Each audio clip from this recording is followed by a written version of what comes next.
UP BJP में हार पर मंथन का दौर भले ही चल रहा है, लेकिन पार्टी नेताओं के बीच छिड़ी सियासी रार थमने का नाम नहीं ले रही है, जिसके चलते भाजपा में संगठन से सरकार तक अंदर ही अंदर उथल पुथल मची है। रविवार को उत्तर प्रदेश कार्य समिति बैठक में नेताओं की तकरार उनके बयानों में साफ दिखाई दी। मंच से एक दूसरे पर ताकतवर नेता खुलकर शब्द बाण छोड़ते नजर आए। यूपी सरकार के दो बड़े चेहरों में रही सियासी अदावत बीजेपी में गुटबाजी की बड़ी वजह बनती जा रही है, जिसको लेकर विपक्ष भी बीजेपी पर तंज कस रहा है। आपको बता दें कि रविवार को लखनऊ में यूपी बीजेपी कार्य समिति की बैठक हुई। बैठक में मौजूद बीजेपी के राष्ट्रीय अध्यक्ष जेपी नड्डा के सामने ही यूपी के नेताओं की एक दूसरे के खिलाफ बयानबाजी में आस्तीनें चढ़ी नजर आई।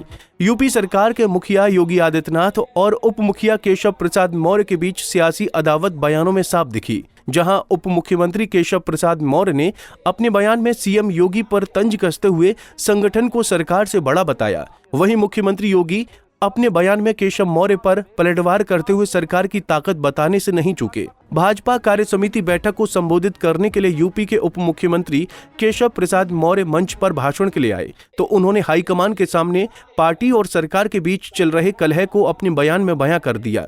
मौर्य ने कहा कि नेताओं को ये समझना जरूरी है कि बीजेपी में संगठन सरकार से बड़ा है, बड़ा था और बड़ा ही रहेगा। मैं सदा कहता था और आज इस प्रदेश कार्य समिति में मैं संगठन के वरिष्ठता हमारे देश के और प्रदेश के नेतृत्व के सामने कह रहा हूं, संगठन सरकार से बड़ा है।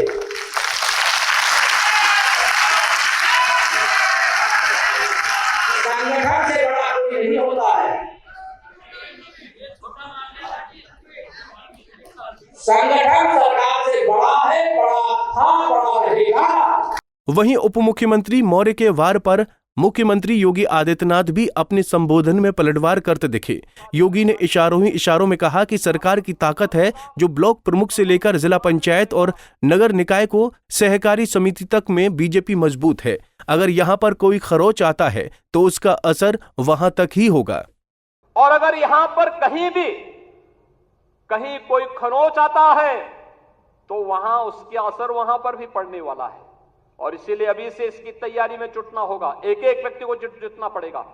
ब्लॉक प्रमुख हो या चेयरमैन, महापौर हो या जिला पंचायत अध्यक्ष, विधायक हो या विधान परिषद सदस्य, लोकसभा के हमारे माननीय सांसद हो या फिर राज्यसभा के माननीय सांसद, इन सबको संगठन के साथ बेहतरीन तालमेल बना करके संगठन जिसको तय करे उसके साथ खड़ा होकर के प्राणपण से जुट करके कमल चुनाव चिन्ह को विजयी बनाने के संकल्प के साथ अगर हम आगे बढ़ेंगे तो आपका भी सम्मान होगा, सर्वत्र सम्मान भी मिलेगा।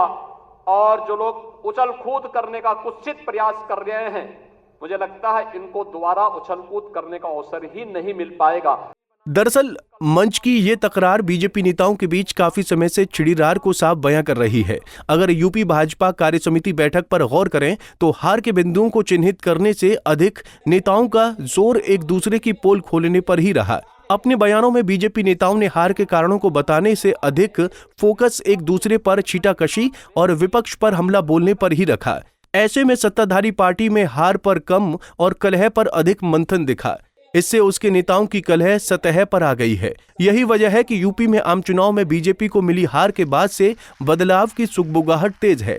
ऐसे में कौन सा खेमा किस पर भारी पड़ता है, ये देखना दिलचस्प है। हालांकि अभी तक योगी अपने विरोधियों को अपनी नीति से मात दे रहे हैं, लेकिन इस बार उनका विरोधी खेमा मजबूती दिखाता नजर आ रहा है, जिससे योगी की मुश्किलें पहले से बढ़ती जा रही हैं।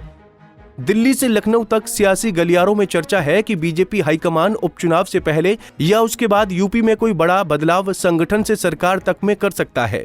ऐसे में बड़े विकेट गिरने के कयास भी लग रहे हैं, जिस पर विपक्ष भी सत्ताधारी बीजेपी और योगी पर तंज कसता दिख रहा है। Bureau report, Punjab Kesari TV.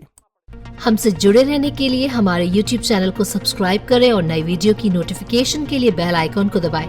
अगर आप ये वीडियो Facebook पर देख रहे हैं तो लाइक जरूर करें और ज्यादा से ज्यादा शेयर करें। धन्यवाद।